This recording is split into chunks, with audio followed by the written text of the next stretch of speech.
Life can be cruel sometimes, cruel enough to allow yourself to be subjected to terrible things.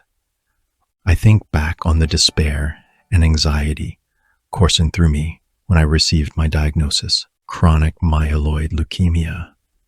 The hopelessness was suffocating. I wondered how I was going to pay for the treatment. I was already struggling to make rent. I had nothing. I was 44 years old and alone. My days bled into each other, a cycle of bills I couldn't pay and meals I couldn't afford. I told myself I needed to do whatever it takes to succeed, to create a better future for myself.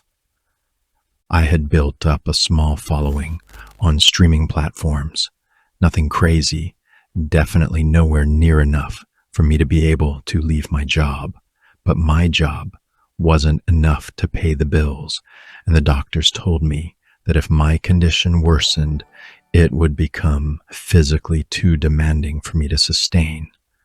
I decided that I needed to up the ante in order to help increase my views and turn streaming into an alternate source of income.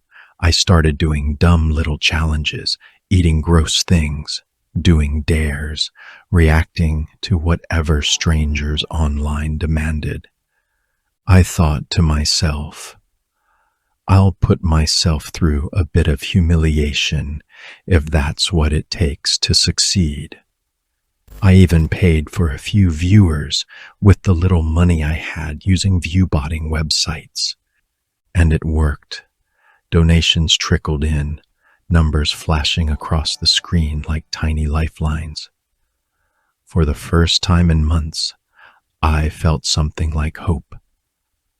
That's when they found me, a group of 4 other younger content creators on the same platform as me. They went by the screen names Kingprex, Trendum, Sufrio, and Rusty Red. They were all smooth smiles, expensive clothes, complete confidence. They approached me and told me they were creating a content house, said they liked my streams, and offered to let me join, even offered to cover my share of the rent as long as I participated in their streams. No rent and a platform to help me grow my channel, increase my popularity, and turn streaming into my full-time career. It seemed like a dream come true. Little did I know that dream would soon become a nightmare.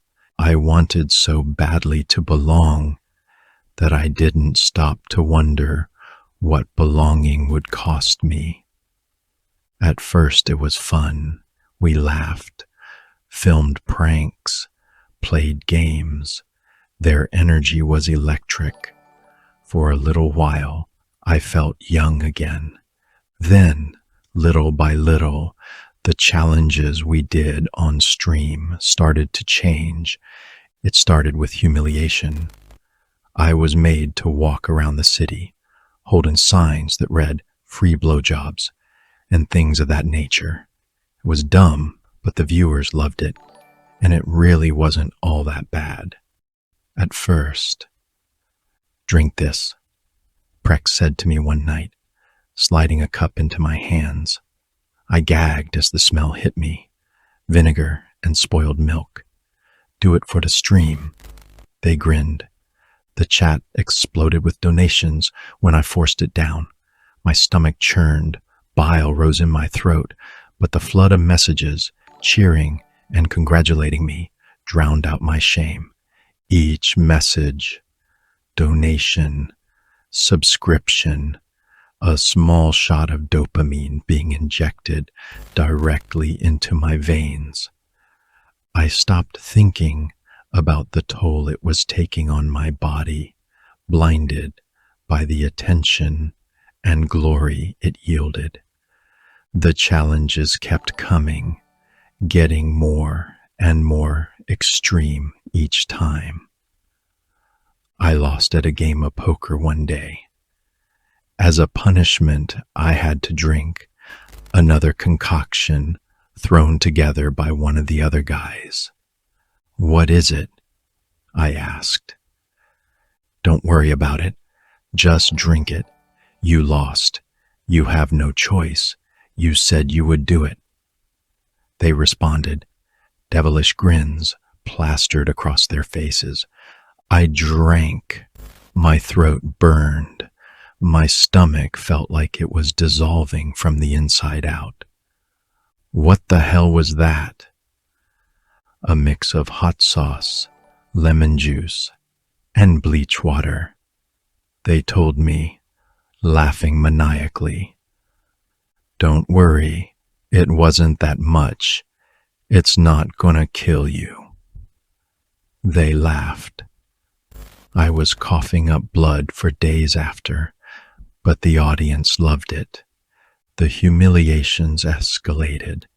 They dragged me out into the street in the middle of the night, stripped me to my underwear, and filmed me shivering on the curb. They smeared food across my chest, rubbed it into my skin, laughing as the chat cheered it on and paid to see more. They shoved me under freezing water, holding me down while I gasped and sputtered, the chat filling with messages like "longer" and "drown him." I told myself it was temporary, that it was worth it, that the money I was earning would make up for the suffering I was going through. "Be grateful," they would tell me. "You'd be nothing without us." And I believed them. On stream, they would berate and humiliate me verbally, calling me worthless trash and mocking me for my age and for not having a family or wife. When the cameras were off, though, it was a different story. They would always talk about how successful the streams have been, how well I was doing, how much their brand depended on me, and they'd tell me that all the stuff they said about me on stream was just for the views and not to take it personally. I came to dread the moments that the stream would go live. Suffocation became a recurring theme after the drowning stream. They routinely choked me or put plastic bags on my head and just saw how long I lasted. They actually started a challenge in which they would record my times and see if I could break my own records. Before long, it devolved into full-fledged beatings. When the police came, I thought it was over. Someone had reported the streams. Someone had finally answered my silent calls for help. But before the officers spoke to me, Prex pulled me aside, whispering what would happen if I told the truth, how I'd be homeless, blacklisted, left with nothing, how I would be ruining everything, for myself, for the whole group, and for all our fans. I felt awful, like there was this pressure on me, people depending on me, and the cold reality of my old life waiting for me if I didn't do what they wanted. So I lied. I said it was all staged, that I was fine, that it was just a show. The cops looked uneasy, but they left. And with them, so did my last chance. After that, they stopped feeding me most days and wouldn't even let me sleep. My ribs started to show. My skin turned gray. Bruises never healed before new ones appeared. But still, the cameras rolled. Still, the audience cheered. Then, it became worse. At one point, Prex and Trendum tied me up, blindfolded me, and shoved me in the trunk of their car. I was shaking, just wondering where they were taking me. Then the road started getting bumpy. I remember the feeling of being tossed around, helplessly, my head and body crashing into the cold and unforgiving metal casing of the trunk. Every turn felt sharper than the last.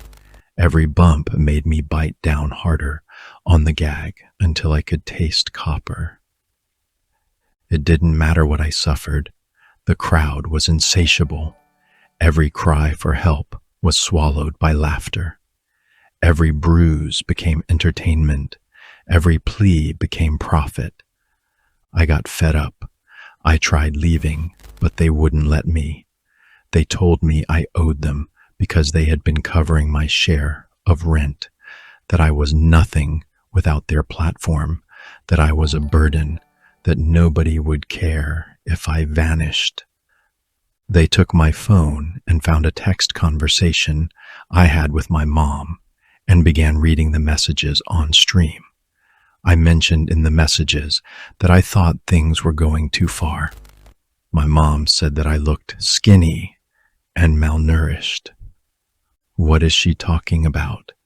You look better than ever, Prex said. The messages in the chat poured in. You seriously want to leave? What a baby. Be a man. We love you. Don't go. I felt like I was torn between two worlds. My body and every ounce of logic in it were screaming at me that the things they were doing to me were not okay. But I was surrounded by people who minimized it and made me feel bad about myself for not being able to handle it. I didn't know what to believe. They were planning to start a month-long streamathon the next day, and I was terrified out of my mind. I didn't know what would happen or what kind of torture I'd have to endure, and I worried that if things continued the way they had been, it wouldn't end with humiliation. It would end with them streaming my last breath. What would happen if I died on stream, I thought? Would they finally understand, or would they cheer for it, spamming messages and donations as my heart slowly stopped beating right in front of their eyes? I didn't know anymore. All I knew was that soon the cameras would go live, and I didn't think I had the strength to play along much longer. I needed a plan. The streamathon was brutal, day after day. Chokings, beatings, humiliating challenges. At one point, I was shot in the back at close range with a paintball gun, welts blooming across my skin and lasting for over a week. But I held on. I had to hold on. Then it came, the moment I had been waiting for. Today's the big day, the grand finale of the summer streamathon, and today we're going to be doing a very special challenge to wrap things up, Prex announced, facing the camera, a demonic smile creeping across his face. Let's start here, he said, stepping aside to reveal the tape and rope lying on the ground. Red, trend him, grab him, start tying him up. But as he turned back to the camera, the chat exploded. The messages flew so fast, they blurred together. No, stop, not him.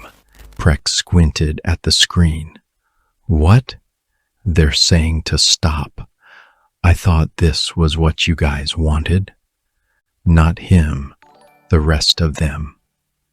The messages came in unison, line after line, flooding the feed. They're saying they want you guys to be the ones tied up, Prex muttered, confusion flashing in his eyes. What? Why us? Trendham barked.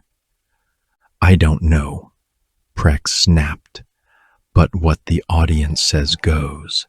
That's the rule. So together, Prex and I bound the other three. Now, for the main event, Prex continued, forcing a grin. We had planned a little game of Russian roulette with Georgie here, revealing to the camera a revolver he'd had hidden away in his pockets. No, came the flood of responses.